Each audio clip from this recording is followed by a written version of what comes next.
But 1 second, you think I'm just gonna miss that detail that I said earlier? 5,000 workers and 1,700 groups of horses.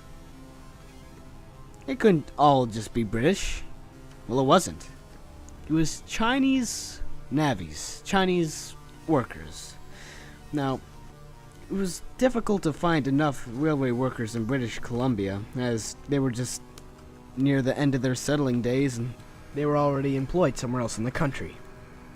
For one thing, not everyone was interested in such dangerous work. Much of the work involved use of dynamite, which is awesome, to blast rock out of the way.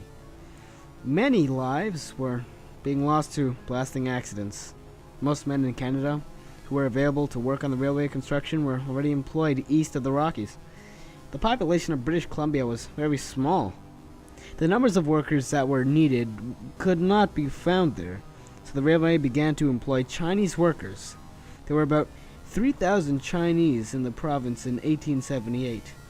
The first Chinese men to be hired had already worked on railways in California. Many had came to British Columbia because of the gold rush. Even with these men, there was still not enough labor to meet the needs of constructing the railway. By 1885, there was 15,000 Chinese workers employed on the railway. Workers came from China hoping to earn enough money to return to their homeland with some savings. They earned $1 per day, which was less than the $1.50 handed to their other British workers on the railway. The average wage in their home province in China was 7 cents per day, which is a big improvement, but there's still the value of the dollar there and here. Improvement, but think about it again. Not as big as you think. Anyway, railway workers were not paid during the harshest 3 winter months. When work came to a standstill, they also had to pay for clothes, food, shelter, and taxes. The Chinese workers had to make payments to cover the steamboat trip from China. When the railway was completed, many of these men could not afford to return to China. About 5,000 of the Chinese workers stayed in Canada after the railway was completed. Work on the railway was hard and dangerous. At least 600 Chinese workers had died during the construction of the British Columbia portion of the railway. This was a cost of 4 men for every mile of track. Some died in dynamite explosions or accidents, others from scurvy and other diseases. Some even fell off the cliff simply like an idiot. I mean, they fell off sadly. Their families must be horrified, I think.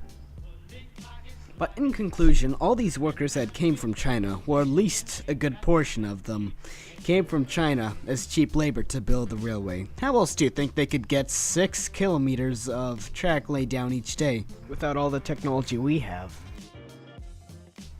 Now as we head farther into the construction, more deaths, more explosions, guns and explosions in Michael Bay. There came a time where the railway was finished. There was a celebration for it. It was called the Last Spike. On November 7th, 1885, at a place called Craigashell in British Columbia, Donald A. Smith drove in the last spike of the Canadian Pacific Railway. The railway line completed under the leadership of William Cornelius Van Horn. It ran 4,660 kilometers from Montreal in the east to Port Moody, British Columbia, in the west. Now, in the end, the construction of the Canadian Pacific Railway, it was finally completed. All that work done, deaths of the Chinese workers, lots of benefits for the country, and it became a monument in Canada. There's been multiple different statues and monuments laid down for the war deaths of the Chinese navies, workers, and much more to remember the work that has been put into this railway.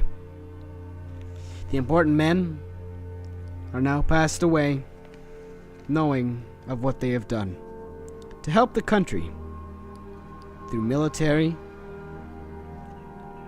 through business, through transportation, and keeping people in touch. There were many lives sacrificed in the making of this railway, Some people going back home to their families. But just remember, a simple railway back then could be much more than it is today. Don't judge a book by its cover.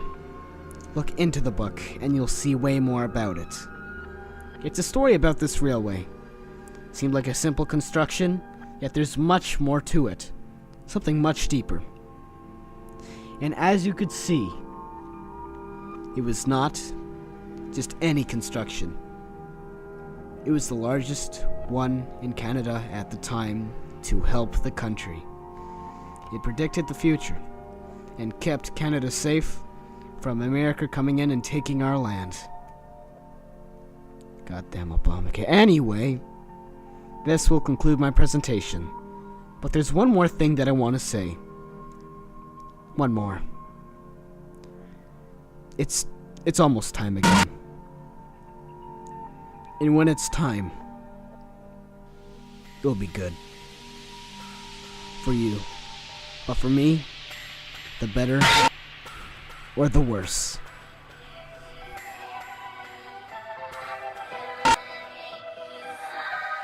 And in the Wizard, Radio Graffiti.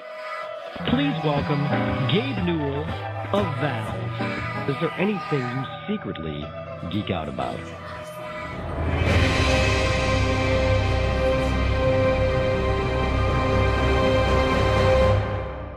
You two go mad in the back. Do you understand? And we go, okay, Mum, okay.